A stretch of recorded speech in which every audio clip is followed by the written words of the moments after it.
Okay. Go.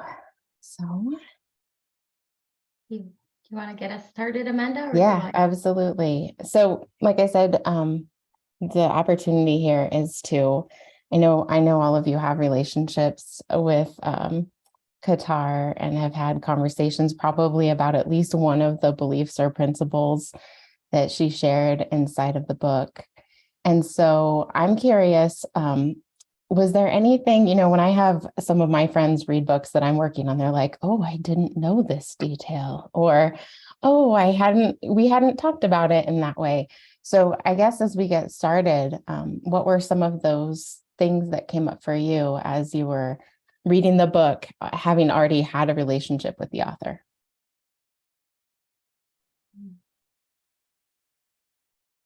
Ooh. That's a juicy one. I never thought to ask that one. And then we'll open it up for everyone else's questions for you. Difficult to answer, but let me start. Because I don't know a single chapter or a chapter that I would single out, but I thought that's very genuine, and that's Qatar, right? At the same time, there's a lot of wisdom, and it's also very systematic. Yeah, that's what I would say for now. Thank you, Stefan.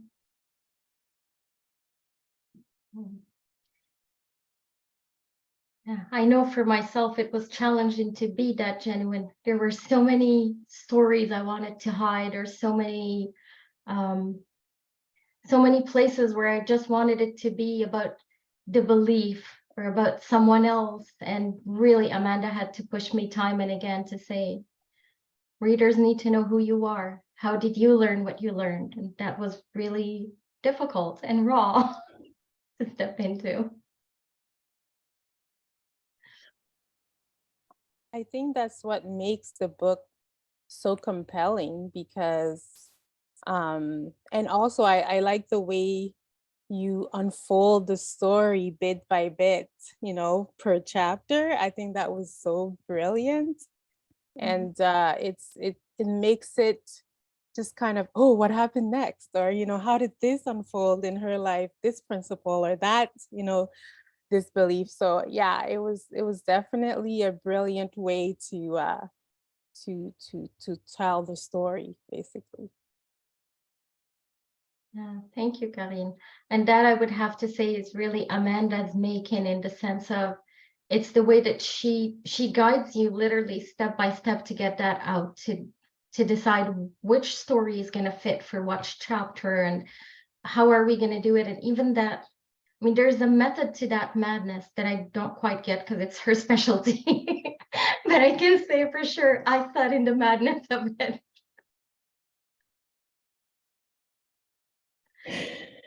Oh, it does feel like madness. One of the things, just to add on what Karine was saying, is one of my favorite parts of this entire book is you establish, Qatar, from the very beginning, this notion of, for me to create a sense of peace out there, I need to create peace inside first. And that the process involves making peace with parts of yourself. And I think that's such a lovely blueprint that you offer up in the very beginning of the book, that then, like Karine was saying, it kind of unfolded in this blend of, this is what I learned, this is how it showed up in my life, this is how it is showing up in my work with clients. And it really is this inside out process. And I love that. And I thought it set the stage for the whole book. Oh, thank you, Caroline. That certainly, I would say, has been a big revelation for me, because I so would have loved to just be one whole comprehensive block of whatever my psyche is and just have it work through in like a 5-minute McDonald's drive-through pickup order, well wrapped in a bow and done. But it's just, the process is so different. It's so many pieces of us. And, just opening up to that is really difficult sometimes. And it's a whole revelation. Because that's actually one of the biggest things, like when I work with clients at the very beginning, it's to even make that normal, that yes, our psyche is actually made up of so many parts. There is so much, richness, or what I felt was madness again in the process. And both can be equally true.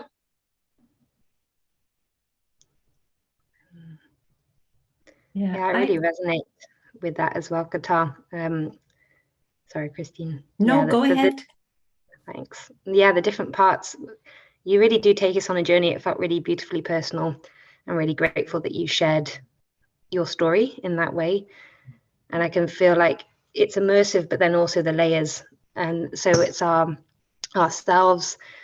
I feel like it's over time. How can we take back our own power or become the change that we want to be, which is that very over-quoted quote, but I feel like I learned more, and I'm learning more myself, what it actually means. So it's kind of, how do we be more ourselves through looking at emotions? There's sections of the book on that are really powerful, but also in the collective and the culture, the kind of unseen layers which keep us really separate from each other, but also the responsibility we need to take as well. So I thought they were really beautiful journey through the different layers, just as you were saying, deeply complex, that you need to kind of unfold and peel back and to really see, and that I'm seeing more and more of as well. So yeah, and through that it was also personal in what you shared, all the different layers of it. So I think it's really powerful. I haven't seen all those nuggets, those layers come together before in such a way. It felt very familiar, like you were saying, what I know, but yeah, don't often express or know how to express. So yeah, really grateful for that. Yeah, thank you, Catherine. And to be honest, I think that's been one of the biggest things for me to own and to recognize, because for a long time I thought there's nothing special about the work that I do. Like really I thought for a very long time, and I still think to some extent, any well-informed, well-versed coach can do this. But I realized with time, it's not so much the information, but it's how it comes together. It's how it's put together in a way that simplifies and makes sense, and yet feels like it covers the personal and the collective. And that for me is really the only way that we can create peace, because I don't think we can create a sustainable peace without having both those levels and layers worked on simultaneously. And I also think with the time we are in right now in history, I think our evolutionary edge is to integrate the personal and the cultural and the systemic.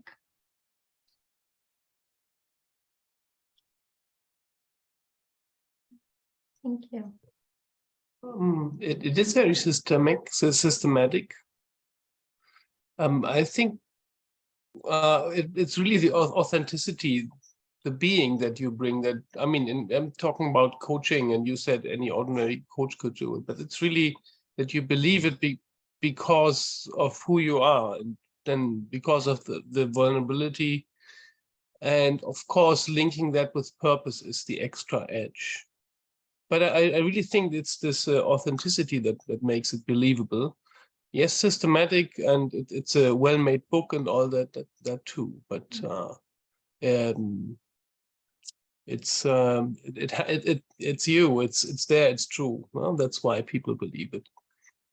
Yeah.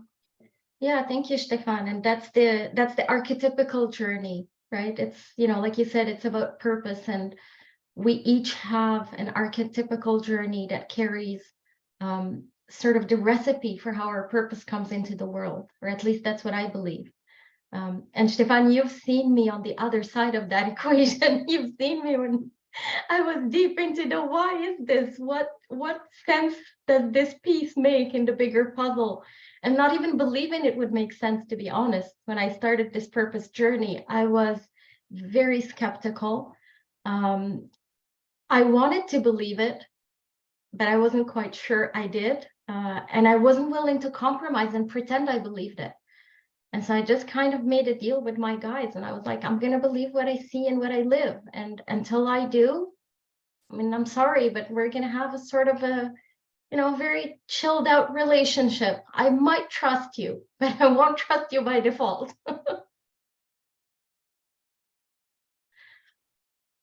Yeah, I just wanted to add that for myself, when I first started reading this, I was like, okay, this is a book about leadership.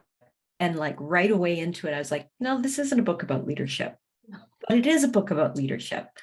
And the uniqueness of that, because I mean, I've read lots of books about leadership and they're, how to be a leader and how to this and how to that. But yours, you took like just this beautiful spin to it that for myself as a trained social worker, we talk about the person in the environment.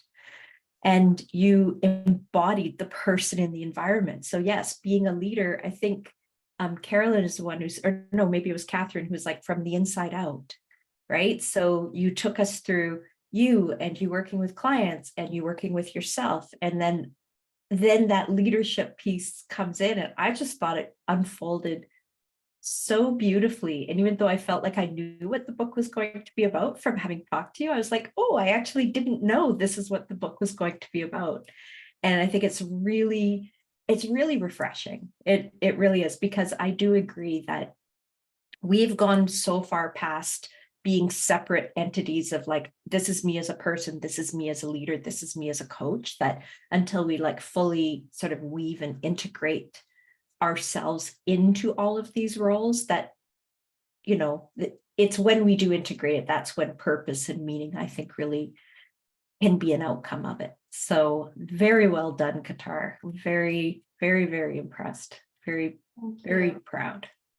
Oh, thank you, Christine. That means a lot. And that's been, I mean, that integration piece is so critical. And it's one that it took me personally probably at least a good 5 years to start to see that there is a reason for that. Like, if I were to be honest, I would have probably put 9 self-leadership principles rather than leadership, because I believe that all leadership is leadership of self. And I think we can't anymore create something different from what we've known before. I think that paradigm has sort of passed and it just doesn't work. It's obsolete. And so I think this is kind of the only way to the future is through all the separation that we created, whether it's within ourselves or between each other.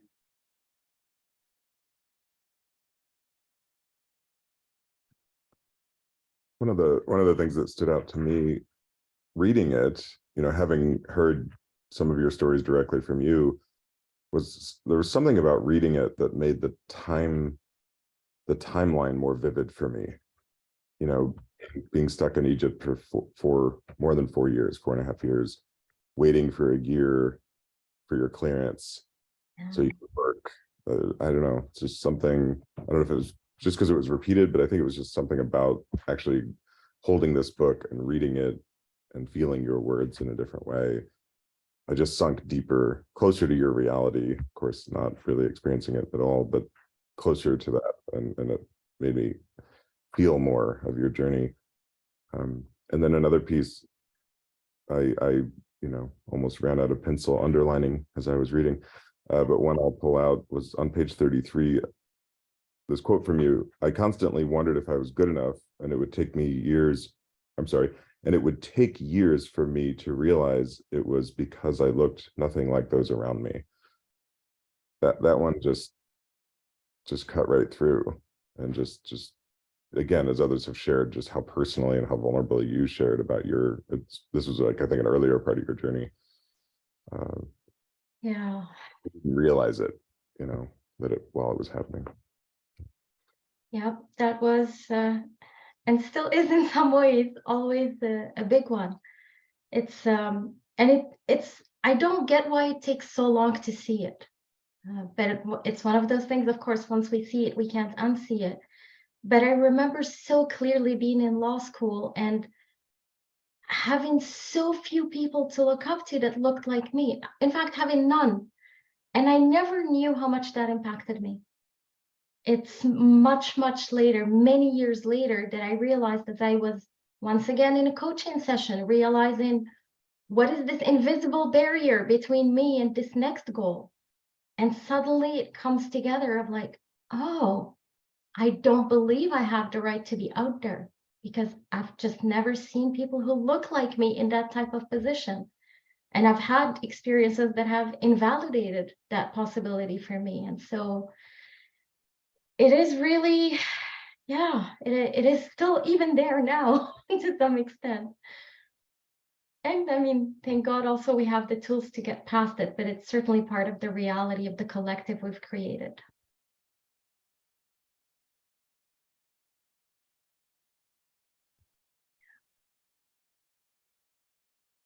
I feel, Qatar, that life experience is what we need, and it's where the real power and learning comes from. And again, really grateful that you are able to be vulnerable and stand up and say that, because there are so many blind spots that we all have. And again, my work in human rights, peace building, trying to shift the power, there's so much to navigate and so many layers to navigate, and so many layers that my colleagues, I can see, they can see, but not all of it's conscious. So I do feel like it's the forefront of the shift, like you said, the new culture shift, and that's where it needs to come from, I think, and with all the allies in the world. Yeah. But yeah, all of us internally, all of our wounding from what has been. Yeah. Oh, thank you, Catherine, for that. That feels so true for me. It is really all of us. And that's one piece that's been really important for me. And I know, Christine, you've certainly seen me moving through this as I was writing in the background, chapter 7. And Amanda and I were tested by chapter 7, which is really the one about the identities. But it's that piece of like, it is so critical to speak that it is about all of us. It's not about those of us who have been on either side of the experience, those of us who have been called privileged or who have been called, not privileged. It is about all of us, all those of us who are willing to be in this work together, to move the needle forward together. It's the only way we'll get there.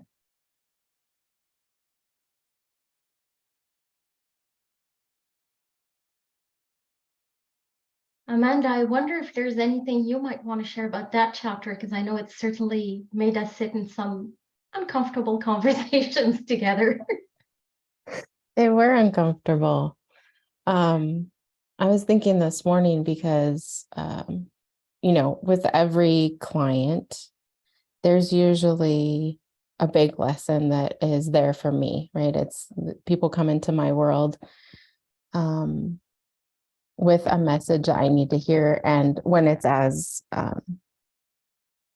complex and rich as Qatar's, I never know where it's going to pop up. And so it popped up in chapter 7. And it was a really good opportunity because for the last few years, I've been having like percentages of conversations with people about this, where I felt like I could create safety for myself, but I wasn't dealing with people who felt safe enough in themselves to be with the messiness that goes along inside of this conversation of just like, well, is it okay for me to say, like, I know I'm probably saying all of this wrong, and I hope you can hear my heart on this, because the thing that we're working on, in this case, the manuscript, is much more important. Like, it's really important that we get this thing that we're working on together right.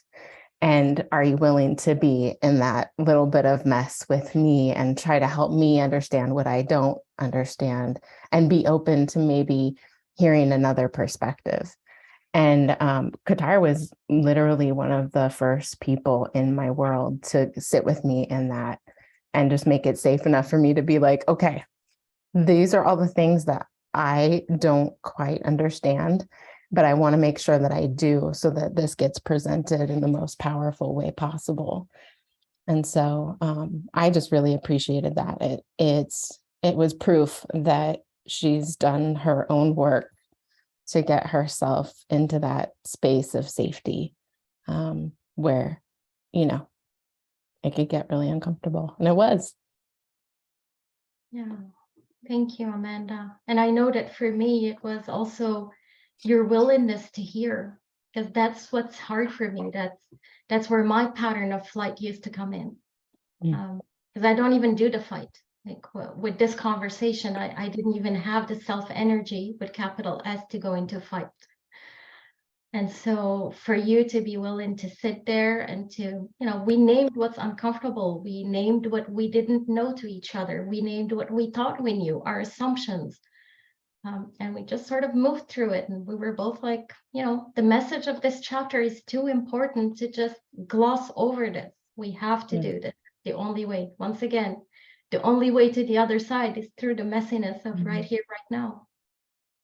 Yeah, and I think that it happened because you really have done something that I don't see has been done anywhere else yet. I think part of the conversation and part of what I saw,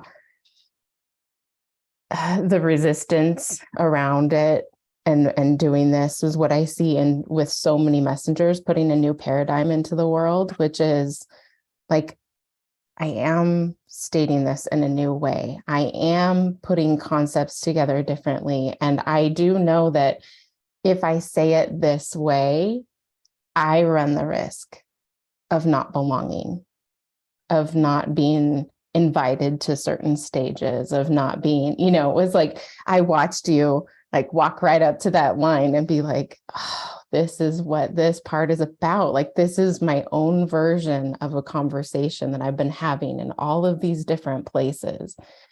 And I felt like I had the privilege of watching you just like, yep, this is mine. This is a new way of having this conversation. And so I felt absolutely honored to be part of that. Thank you. Thank you, Amanda. It was what you're describing is exactly what it was for me as well. It was stepping into that place of like, if I say it this way, if I say what my heart knows to be true for me, I know I will not belong in whatever the old was, in the places that I used to know.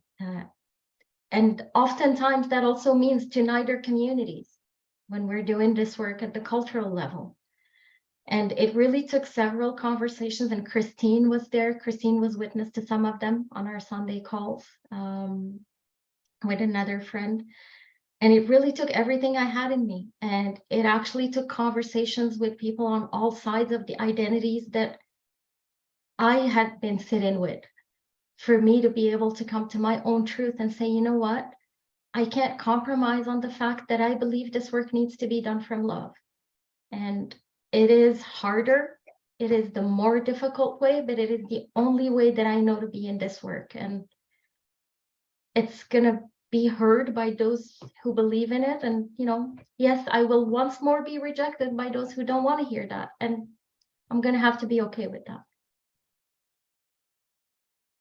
And if I can just add, to me, that's the part of the beauty of that being that 7th chapter, is that you've taken the reader, you've taken us through the experience, like in particular to me, the chapter around freedom of choice. Like that's where most of my work lives, is with people around, choosing your responses as opposed to reactions and that kind of thing. So it makes sense that piece comes first, because only when we choose and take responsibility for our own responses and let go of the reactions can we step into these conversations, right? So, and that's what I'm hearing has happened, like with yourself and Amanda. Yes, Qatar made it. She was the one who was brave enough to come up to that line and then step over it, but you were also fully responsible for your own, right? And so we see that in action, how important that piece of it is. Like for me, that was my favorite chapter of all, was the one around choosing. And that's the piece I go back to over and over and over again, like in my own life, in my own practice. It's like we are all responsible for our own shit. Can I say that on your call? We're all responsible for our own shit, right? Yeah. So yeah, Yeah. and you exemplified that. You really do. Not just in the book, but you do exemplify that. Yeah. Thank you. Yeah, thank you, Christine. I think I also need to say this. One of my biggest concerns around chapter 7, and for those of you who don't have the book right now or are wondering, chapter 7 is the one where we talk about interdependence and basically the social identities and the marginalized versus the centered identities. And one of the biggest concerns was, how can I speak from love while not invalidating the trauma that is also real in the social body? Because it was really about not creating further polarization, but saying, I really understand the trauma. I know trauma. We've been close friends, unfortunately, way more intimate than I would have liked. And I also know there's a possibility that lies beyond that when we're ready for it, when we've done enough work, that what's beyond trauma becomes available. Love that. If I can interject on that. um, so there's so many amazing things about what you just said, but what it brings to me is one of the things that I loved about the book is well, my favorite chapter was the self-care chapter. As you know, this is where I live. And I just love the fact that, you really showed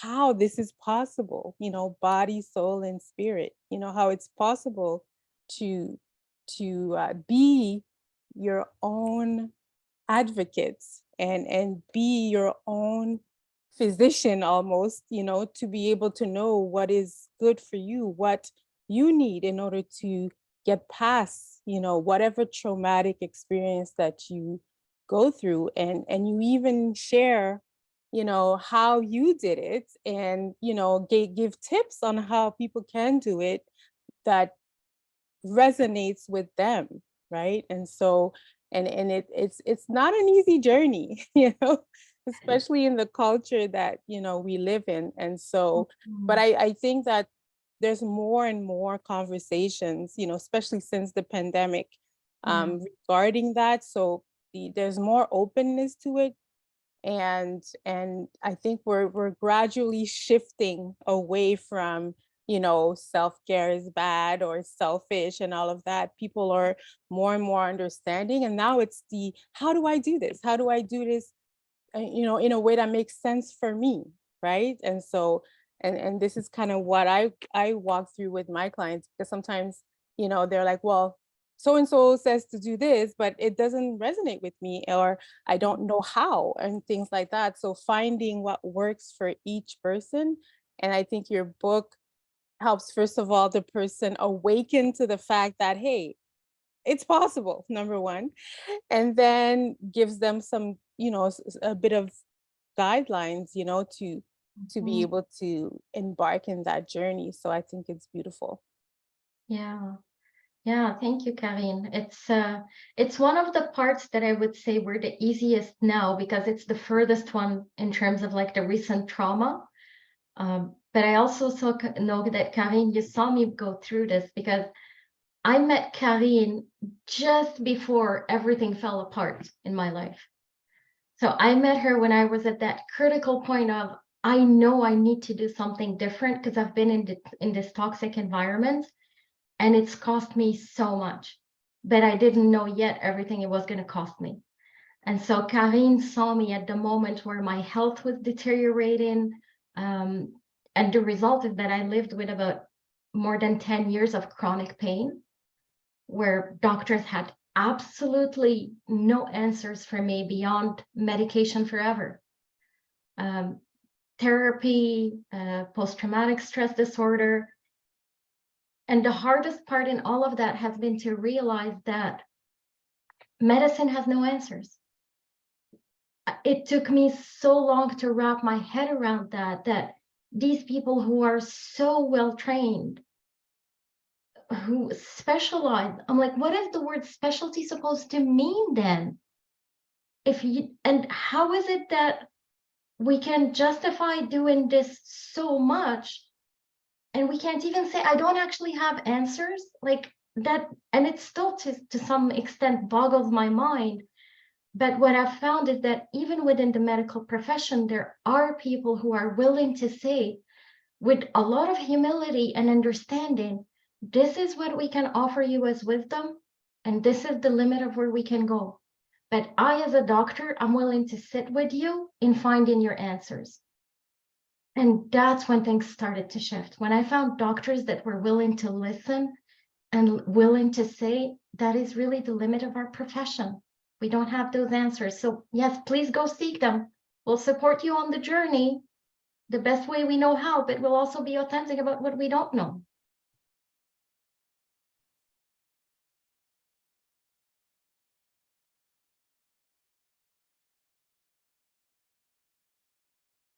I can add, Qatar, that element of your message speaks to me and has been a big part of my work in the field. I'm a psychologist and I work with individuals with really what have been labeled as chronic mental illness, intractable, like these kinds of words.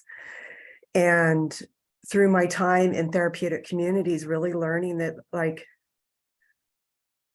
the shaping and the teaching that has been done to the patients, that like you are sick and you go to that person that's smart or has a degree and they will do magic things and you will feel better. There's just the personal agency and the personal wisdom is like not even in the equation.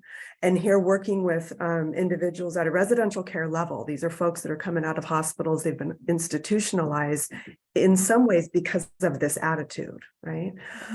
That it's a hard sell, but when people can grab it, they like it. This idea, and it's just with not only with the people who come to my programs, but the parents saying that if your loved one comes here or you come here, you're not going to receive anything from me or us other than a lot of love and a lot of care and a lot of hope. You're going to do the work and we're going to help you find it, this kind of thing. But it's like a foreign language. These folks come in like, no, but you're the doctor. Aren't you going to? No, I'll help you along. I'll point you in some directions. Read this book, try this out. But like your wisdom of what's going to work for you and what you're all about, what's your story, all of the beliefs that come with diagnosis of mental illness. So limiting. That's what's chronic. It's not, in my opinion, it's not the illness per se. It's the belief set that comes with what happens when a doctor writes down that this person has schizophrenia. Boom, done, right? Absolutely. Not going to work, not going to this, because right. So this idea of breaking out, and it doesn't have to be any of that.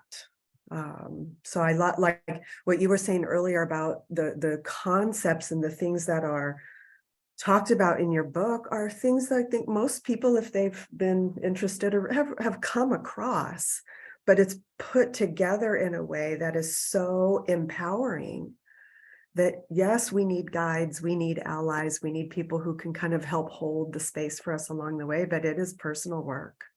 And when we rely on other people to give the magic, the medicine, that it's just not going to go very far. But I have found it in all of my years. It's a hard sell for folks who've been raised up in a culture that does not or has not supported that philosophy.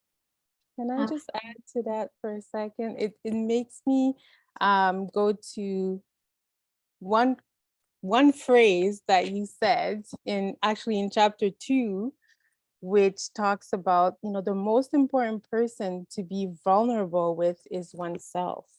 And I think that's where it starts, I think this openness to becoming your own best ally starts with that vulnerability and being willing, to do the work and to fight the wars, the internal wars, with the help of others, of course, but you need to lead the charge, and so that's definitely, I agree with what you're saying,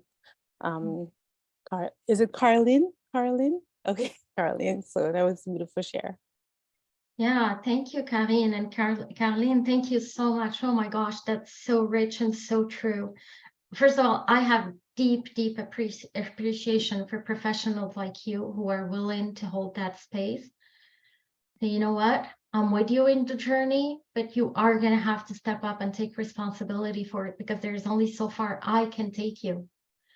And I think for me, that moment happened for myself when I talk about, there's the story there, I think it's in chapter 1 or 2, where I had to call my therapist on a Sunday. And that's basically after 2.5 years, I think, that I had already been doing therapy and trying to keep things together. And I was on a maximum dosage of so many medications and just fighting through all of it. And through it all, what kept me going is these people know I'm going to get better. These people are telling me, like, there's, some meager hope, but there is hope. And after 2 years of doing everything right, I'm like in a bigger hole than I've ever been. And so that was the moment for me, like I had to realize. And then I started to really have open conversations with my doctors, like, what is it that you really know? Please tell me, like, where is this supposed to go? Like, I get your plan. What is your long-term plan within the plan? Where is this supposed to take me? And I realized the end is always more medication. The answers always led me to more medication. And I was like, but I'm as heavily medicated as I can be. And I'm only 33. Like, and a few months later, I was literally labeled disabled. Like, that was it. And I'm like, well, I'm 33. I have a daughter. I'm already disabled. Like, this can't be. There has to be something else. And so that's the moments where I started to look for, well, what else is out there? That's when I started to seek the wisdom. But I think it took that awakening inside of myself to really come to grips with the fact that the medical profession does not actually have answers for these chronic things. It's a great place to go to when I need, other things, but it's not the best place for these type of illnesses. And to think that now, more than 10 years later, I'm actually off all medications. It took so much deep work in so many methodologies, but the medical profession 10 years ago would have told me that's not even possible. Forget it. The best you'll do is manage. Like, oh, no, we can actually thrive. There is something beyond management.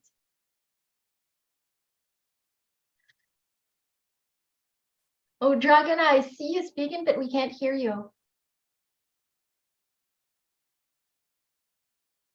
No, we still can't. No. Yeah. You might need to log in again, perhaps. Or something you did earlier. We could hear you earlier at the beginning of the call. No. So we'll just let you try to figure out what you need to tweak, and we'll come back to you. But Carolyn, I wanted to say to that, like, I think it would be so important for the medical profession to start to really look at the deeper wisdom, because I also know for me, one of those critical shifts happened when I read something about the indigenous culture and its lens to PTSD. And I don't remember the book that I had read, but what it said is PTSD is essentially you lose connection to your spirit. And there's apparently a practice in the indigenous culture, or many practices, where they make you reconnect with your spirit. And the one I had read about was they sort of just immerse you in the water on your own, and they lead you through some form of practice, which I've never experienced, but just the opening of my mind that there might be something beyond what we know of, what we practice in our day-to-day. And I think that was a big part of that critical shift of saying, okay, I have to find the answers, because clearly somebody somewhere has them. It's just not my GP. Right. And that it's yourself. But I mean, Yeah. I think you do such a beautiful job in your book talking about how all of these different ways that we've become separated from ourselves in addition to each other. And it's that coming back. Like one of the practices is like a vision quest, right? Lakota suit, that it's about you.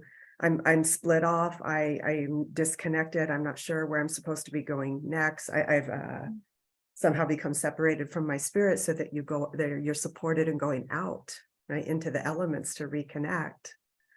Yeah. So many, but they're beautiful and not necessarily used in, you know, our current Western culture, of course. Yeah. But they all Yeah. say that same thing, right? Like coming back to the self, coming back to the spirit. Yeah, absolutely. I love I it. think if we could just incorporate empathy, just a little more empathy already, that would go such a long way. And I love when you, again, in the self-care chapter, I'm biased. So it at some point, you know, when you were in a space where you needed answers, right? And then I love when you said, I retreated to the one thing that gave me hope and answers in Egypt, prayer, you know. And then you said, you know, I kept asking to be guided and signs kept coming, you know. And I just love that piece because, you know, with self-care, a lot of people think, you know, body, you know, sometimes they think soul, but very, very rarely do people think spirit. But it's like there's self-care for each part of us. And Yeah. so I love the fact that, you know, you really incorporated all three parts. And yeah, so I just want to add that piece. Yeah, thank you, Karine. And I have to say that you're one of the people that I have to thank for that, because again, when I met Karine, at the time she used to go to church, and I was in a deep spiritual crisis. And she invited me to go to church, and I said to her, what am I going to go do in a church? I'm Muslim. Like, that would be hypocritical of me. And Karine said to me, you're Muslim and you're welcome to join us if you'd like to. And so I started going to church with her with full transparency that I don't know what this means for me. I'm just open to exploring.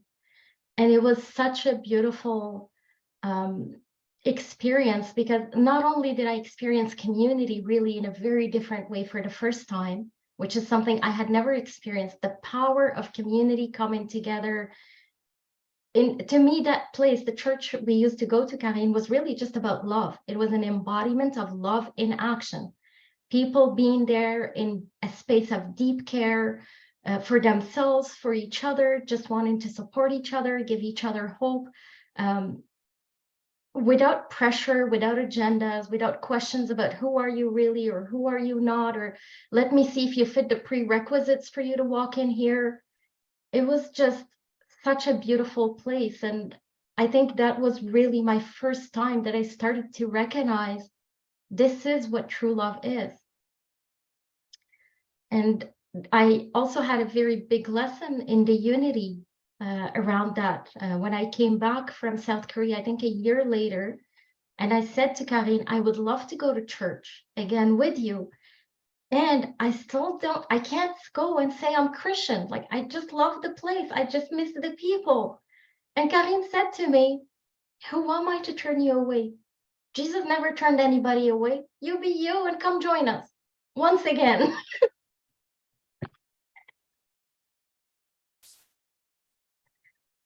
Yeah, and that was just to me, when we can hold each other with that. Like, I don't need to know the prerequisites. I can just meet you as you are, just in this moment, from a space of kindness. And I mean, that's a beautiful world in my eyes.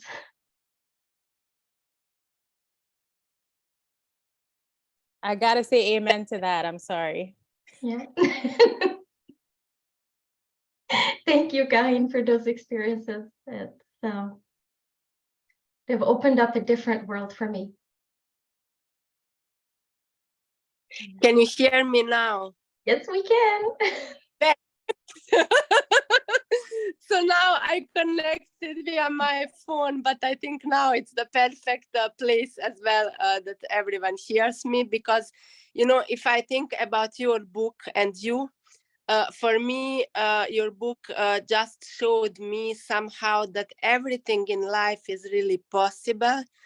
But what we need to be is honesty to ourselves and honesty to others. And as we spoke before about traumas and how to heal trauma, I think what I learned now, especially last week, for example, sharing our traumas to each other is really helping us as well, sometimes even more than any doctor or any specialist, because if we are really connected to each other with the heart, I have the feeling it helps a lot.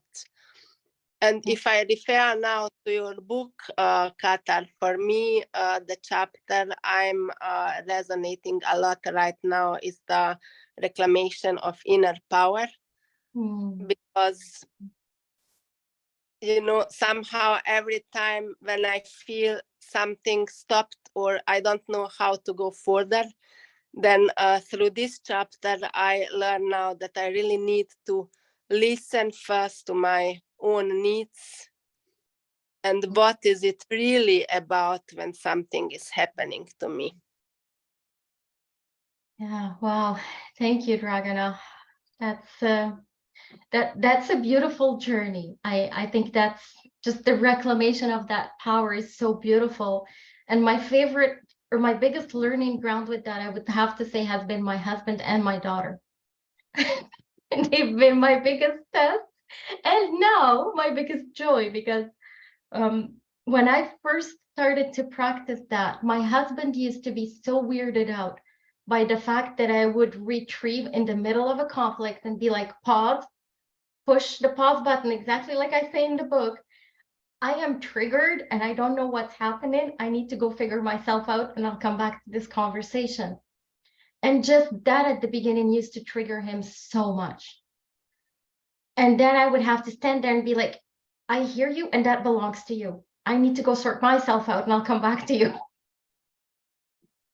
And it took us quite a while before we got to the place of, oh, there's actually wisdom here. It's that we're not continuing the conflict. And yeah, it's been a fun and sometimes not so fun journey into saying, I hear you and that belongs to you.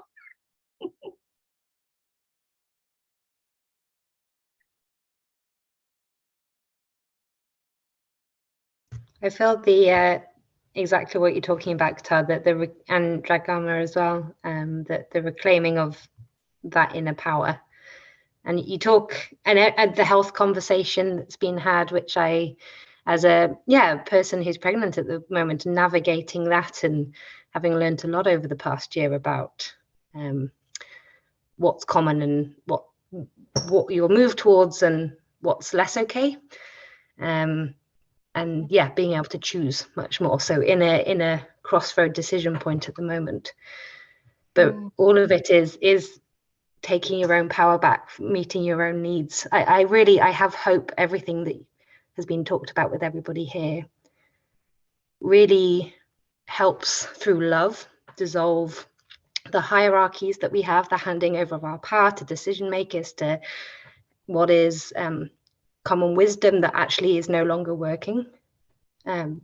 That's how we kind of have that coherence that you talk about, which I think lots of us long for, but wouldn't know how to get there. So in some ways you've beautifully like paved that path by bringing all these elements together through all the bits that you've learned. And I think someone was saying earlier that having your story like this, I don't know if it was chronological, how it's presented in the book, and that's wild. If that is chronological, it's like a perfect moving through of all of this. And I don't know how you feel about that. That might be my question as well, you know, how you see that journey now, because it's almost a beautiful chronological moving through all the layers in a really in the way that they open up. And of course we come back, I'm like there's levels in the first chapters that I'm still working on, but we have to start with ourselves and, like you said, move to that collective and reclaim the power. Yeah, absolutely, Catherine. Thank you. And gosh, how I feel about it, I will say I keep oscillating between amused, upset, and anything in between, depending on the day, depending on the lesson I'm working through. I mean, I am human. I still work through lessons all the time. And so there are, when it's the wiser part of me engaging with the experiences, I of course know they each had, they were each taking me towards something better. And in some places I'm still caught in, did I really have to go through that? Or did I have to engineer this lifetime to be so complex? Like, couldn't I just have, like one of my favorites is like, couldn't I have been like a lot of coaches, just like have one simple niche, one simple client, and just do the same simple thing all over again and have fun with it, enjoy it. So I still move through it, of course. But I think what I wanted to say about the chronology is that's Amanda's genius, and I'll invite her to share something about it.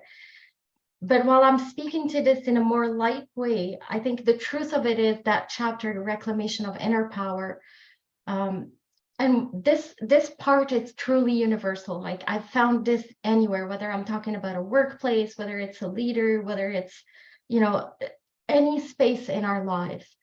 The beginning of that reclamation of inner power is rarely easy. It's rarely done from a space of, oh, I can do this with confidence.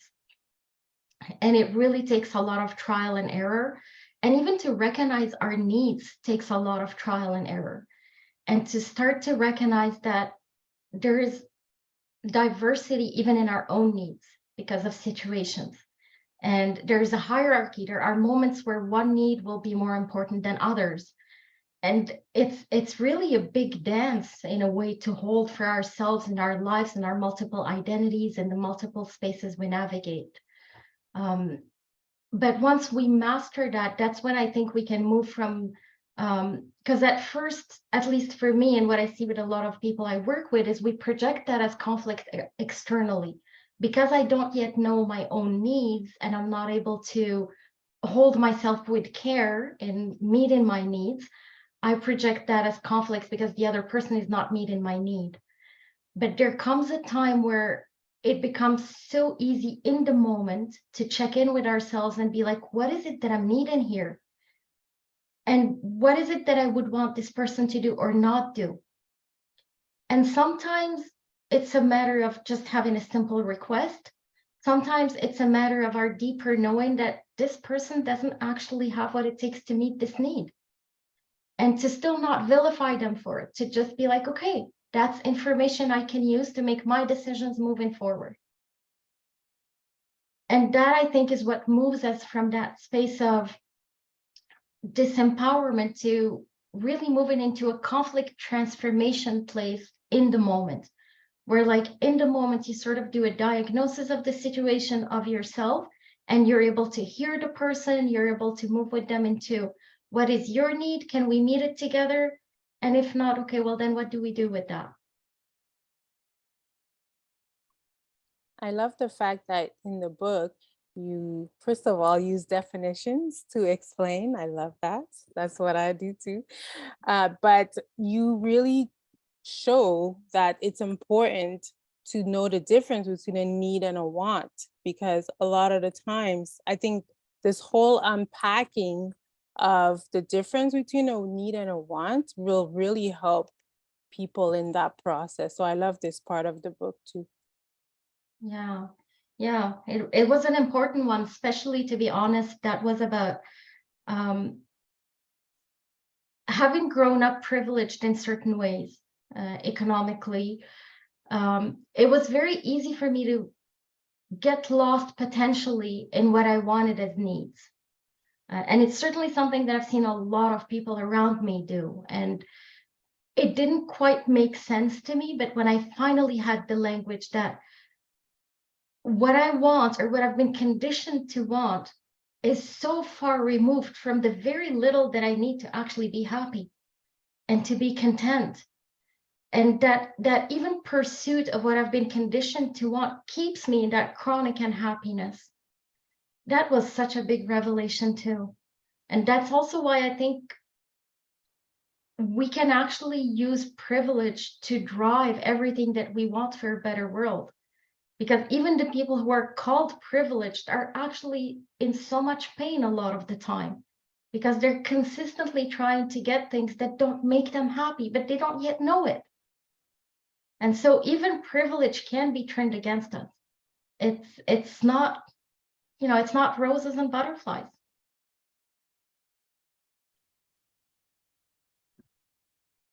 That's so powerful. I really resonate with the idea of, first of all, it's hard to even know what we need. That was a lot of my journey, just trying to figure that internally. And then it's quite vulnerable to ask for it, in my experience, and very challenging in a lot of cases.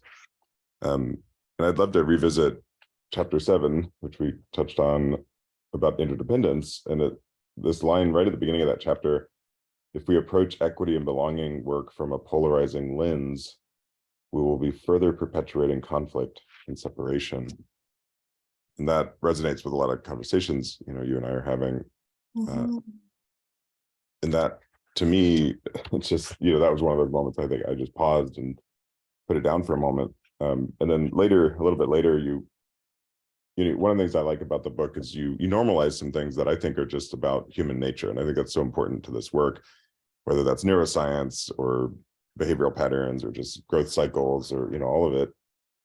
So I've thought a lot about one thing you say about how our brain is just designed to categorize things. And, you know, that's part of the purpose of it, right? And just sort of try to help us navigate the world. But I hadn't thought so much that way about culture, where you say culture's goal is to organize our lives. And yet that inevitably creates a kind of polarization as well. And this is really alive for me. I'm in various activist communities, and activism is often polarizing. That's the nature of it in many cases. And yet I struggle with that a lot, because I think sometimes it does work against itself, or the goals maybe of activism. And so that's, you were speaking to that. And then there's a whole huge piece around victim energy that you unpack, which, you know, I've been entangled in that even recently in one of my communities, where I feel like I was kind of grasping for victim energy and somebody else was, and because there can be a power in that as well. Yes, absolutely. Ooh, yeah, you kind of bringing together some of the key pieces of that chapter. And wow, what you're naming is so powerful, Andy, because the victim energy really does have, it gives us an edge. We think we're losing as a victim, but the truth of it is we get to relinquish responsibility. And in that relinquishing responsibility, we lose ourselves. And it's so hard. It was so hard for me. And sometimes it still is, because it's so easy to be a victim. Everybody wants to rescue us, and everybody has to be nice to us, because if they're not nice, well, you know, we're hurting, and we get to call them unkind, and we get to call them all sorts of things. And it's still so hard to find that. I think it takes a lot of integrity, and it takes a lot of self-work for us to be in the space where we're holding ourselves with care, because we have a conditioning of victim energy, and yet still looking for, how do I move out of that victim energy and not into polarization? And I think we also need people on the other side who are willing to do it with us. I still don't know the answer, not that I have answers for everything, but this is one place where I'm still really in deep exploration. What does it look like to sit in an energy of love with someone who holds a deep energy of lack of compassion or hate? And is it even productive? I don't yet know that. But I do know that sometimes, even in love, we need to be fierce. And with ourselves, like there are times where I've had to say to myself, okay, I am in victim energy. And while it might sound great, because my husband thinks that he needs to rescue me right now, I need to stand up and say that I don't need him to.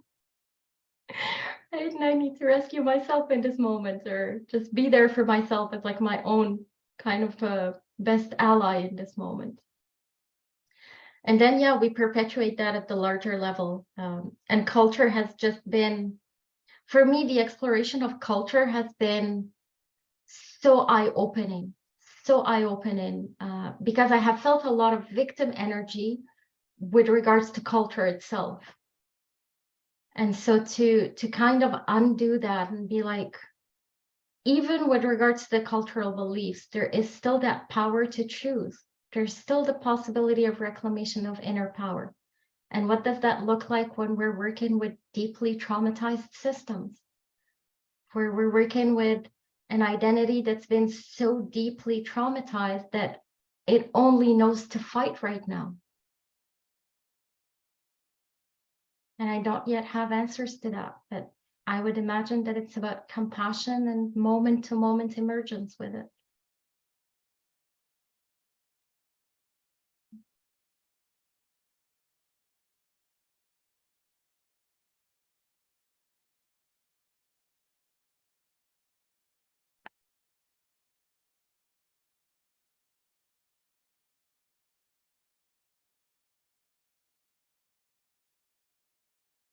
Yeah, maybe the two things that I look up to you actually about this. I mean, I have this Kindle version, so it's very different reading than having the actual book there. So, but then also is compassion, you said. It's really this ability to be with your own parts and also with someone else, and really have this compassion and this love, and also this personal skill of yours to do this on your, on yourself, right? Practice it. And this connecting this to purpose, really. And how do I want to shape this world? And that I can actually shape this world if I do my homework, and if I know what is special about me, what I like and what I like to further in the world, and somehow formulate it and put myself together, literally, right? And that's what you demonstrate also. So this question in my mind, and you mentioned you wish it would be a McDonald's stop and you could just have a order takeaway thing, right? So having this question, I think you said, how do we get this book to the ones who need to read it, right? So there's different ideas that come up, and maybe linking that. So one is, yeah, why not have a short process that is shorter than a book? This book is a little closer to a self-help book than to a peacemaking political book also. And also what we all share here is also witnessing that. And it's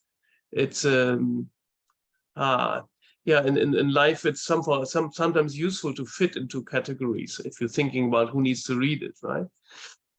I could imagine my children reading a children's book, preparing them for this world. You know, what would you have needed to read at the age of, say, 10 or 12? That would be something. I was thinking about what is the former PM of New Zealand doing now, Jacinda Ardern, with her empty tank, and does she need to read this book and promote it or cooperate, or or leaders like that? Yeah. Because if you have leaders like that,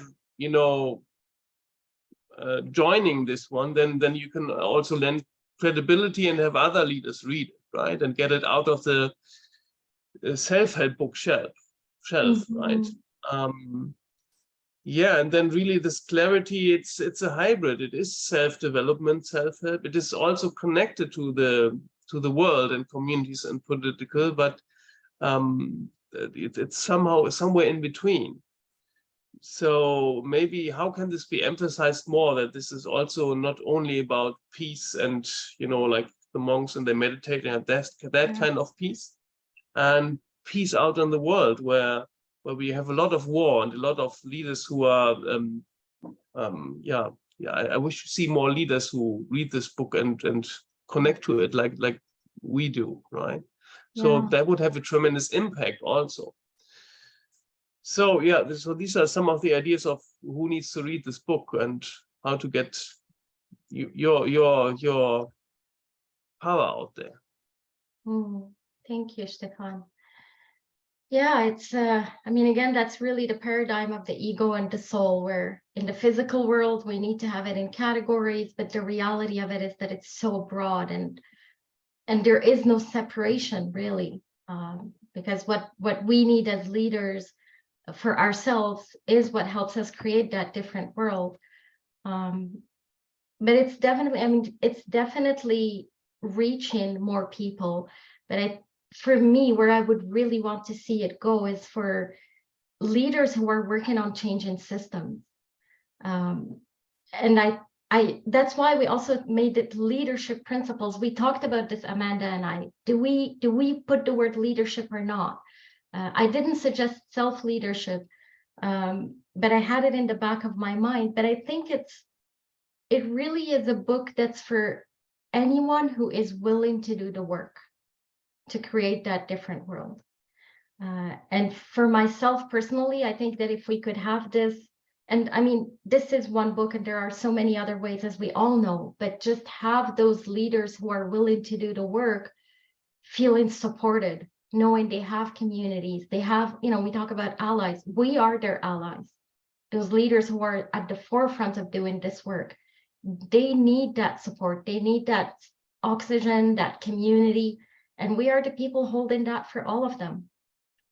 And for myself, what I'm doing to support that is that I'm certainly willing to be more visible now and start to do a lot more talks, and even really connect consciously, even asking people. It's been one of the hardest things for me to ask, but I am now reaching out and asking people to connect me with, you know, whoever in their circles is a leader that's doing this work, a leader that believes in this work. Because there's also, you know, a year-long course behind this that leaders can take, and that, you know, is really going to shift things, and it already has, because it's a methodology that's been developed, that's been tried, that's been practiced. And so it's just a matter of finding those connections. You And know, it also has to be translated in French, in Arabic, in Spanish, all of those. Yes, thank you, Guy. We'll get to that one step at a time. I'm also trying to have some form of ease through this. But yes, I would love that. Yeah. sorry, someone was going to say something. No, I just saw you, Christine. Go ahead. Okay. You know, sort of what Stefan was saying about like what kind of iterations, right? Like how can you get it into people's hands? Something I could see being very useful with this book would be like a companion training, whether it was like a certification or something like that. Like what comes to mind is that little book, Fierce Conversations. And then there's training that people can take, right? So you get trained in Fierce Conversations. Yeah. So I see a lot of possibility with this because it is very practical as well as very inspirational. And so I could see taking this and creating some kind of a training for leaders. And then, of course, it exponentially grows after that, right? Like the messaging and then having the support behind it. That's just sort of what came to mind. And whoever said a children's book, I actually love that, because one of the things that I wrote as we were talking was, what if we taught our children to recognize and name their needs before we taught our children to obey our instructions? Yes, yes, absolutely. So that's just my little piece I wanted to add. Yes, and you know, that speaks to my heart and to my experience, Christine, because some of you know, I taught my daughter nonviolent communication when she was 8.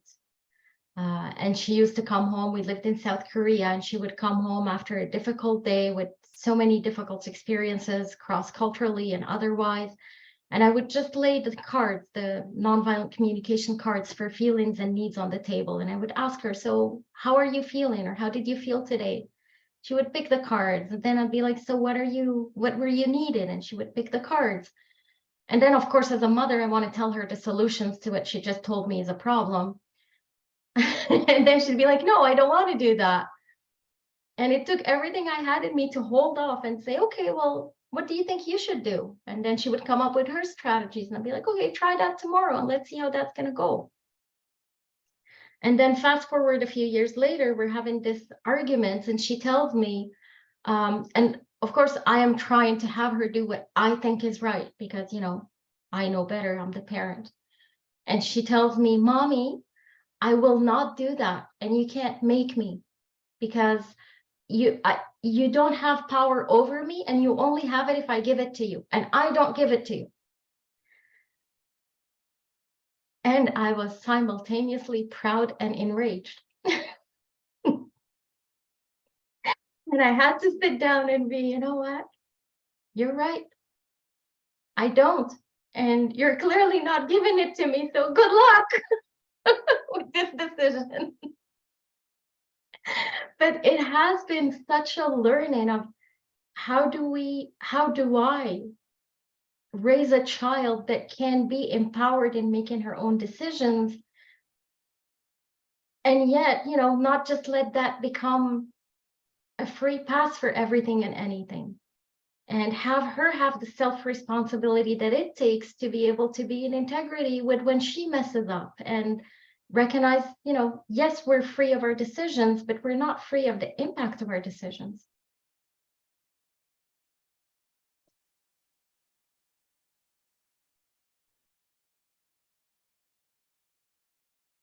And I will say, because I had the honor of actually coaching Qatar's daughter, I took her through a program, and you have instilled those qualities really beautifully into her, which is probably what makes her a giant pain in your ass sometimes. But that is exactly the kind of people we want to be raising for the future. So, so well done on that. Thank you, Christine. Yes, I have told her many times, you know what, sweetie, you're not born to fit in. Just do you, and you'll find the right people eventually. Yeah, and I see Andy's written here, McDonald's heel and quarter pounder with peas. That's the version I would have wanted, Andy. Yeah, well, I will though make a bold ask, and I will share this with you. You probably have seen or not that I have created a kit for speaking engagements that I could do with this book. And so I will share it with everyone that's on this call, and just ask you that if you know of anyone who either a speaking opportunity or a leader who you think would be open to this work, and you think this work would be good for them, and they want to take it to their organizations, please do connect me with them. I would be very grateful for that. And I also know that there will come a time where I might be reaching out to some of you to be like, hey, are you interested in supporting this work as a coach and as a facilitator? And I very much look forward to when we get to that.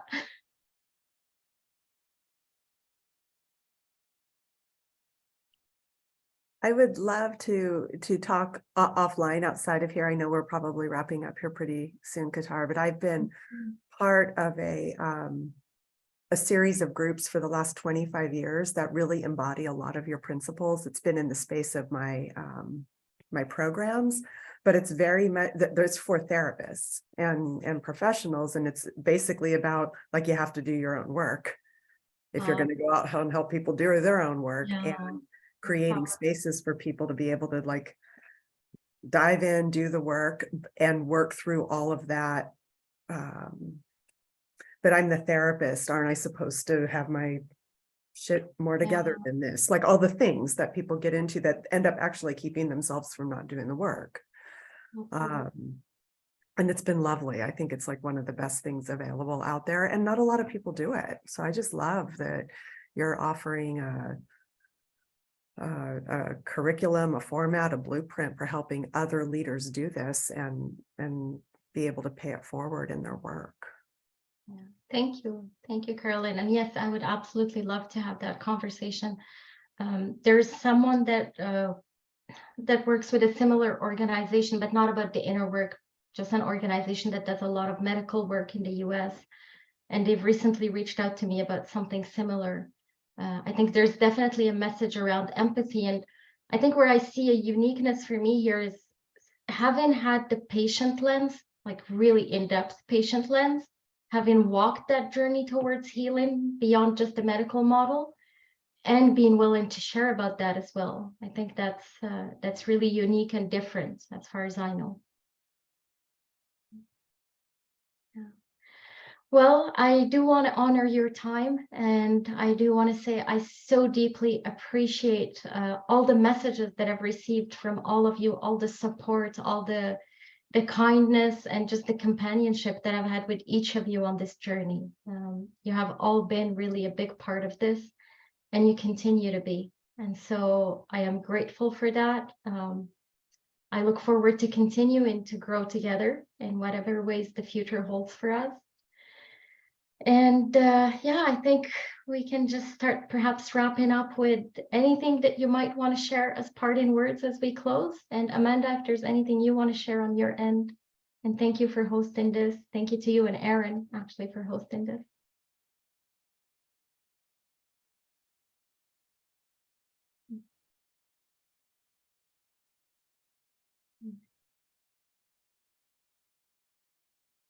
I will say in closing, just keep on showing up as the incredible you, Qatar. Truly, it is really a privilege to have gotten to know you and become your friend and colleague. And yeah, I think just the group of people that you have here right now is evidence of the souls and the lives that you're touching and making a difference. So really honored to be a part of this journey with you. Thank you, Christine. It's a privilege to have you with me in it.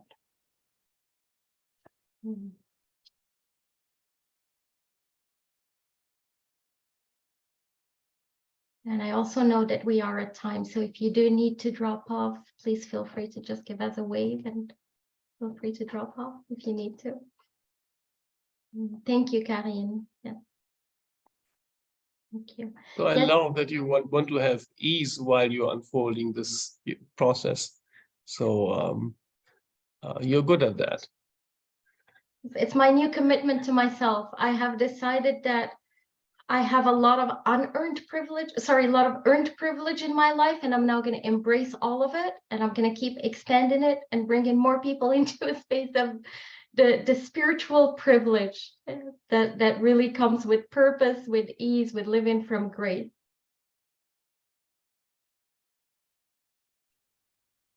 Thank you for sharing yourself and your story with us all, Qatar.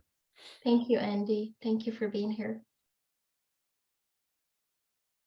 And just for those who may not have seen it, Andy has shared also the link to the True Purpose Gathering that we have every month. So feel free to go to that page and register to receive the email. It would be lovely to have you there as well. Yeah. All right. Well, thank you. Thank you so much. Yes, Dragana, go ahead. Thank you so much to you, Qatar, that I can be part of this wonderful community. But I also want to thank to all of you for the exchange we had together. I'm just enjoying every second with you, Qatar, especially. And I'm reflecting just now, how can I help as well in my organization to put you, but as well your book alive, or to put it more into the practice, because I think it will all help to really lead as well from heart, but as well with authenticity that you give for. So I have some ideas in my head, but I don't have the right strategy right now. That's okay. But thank you, Dragan. I really appreciate that. And that's all it takes. It's the intention. And I believe the universe shows us the way one step at a time. Thank you so much. Thank you. Thank you. Well, thank you so much for sharing your Saturday with me. I wish you all an absolutely beautiful weekend, and I look forward to seeing you perhaps on the 26th, I believe, for the 4th book call, Sunday 26th. You'll receive the email for that as well. And Thank you. congratulations to Right. Amanda. Amanda, I just want to commend you for everything you did with Qatar, because it's really a piece of art. So I just wanted Thank to you. thank you for that. Yes, thank you, Karine. And I will say to any one of you who's looking to write a book, do not hesitate for a single minute to reach out to Amanda. You definitely want to at least have a conversation with her before you make a decision about how to move forward with a book. And it's an absolute pleasure to watch this one unfold. And we're excited to have it be our first published book at our publishing house. And thank you for the honor of putting it into the world. Thank you, Amanda. I pride myself on being their first international author. You know, the universe has a plan when it gives you the first one with, oh, we've never thought about this. We've never had to do this before. Yeah, absolutely. All right. Well, thank you, everyone. Have an absolutely wonderful evening, night, day, depending on the time zone you're in. And see you all very soon. Bye.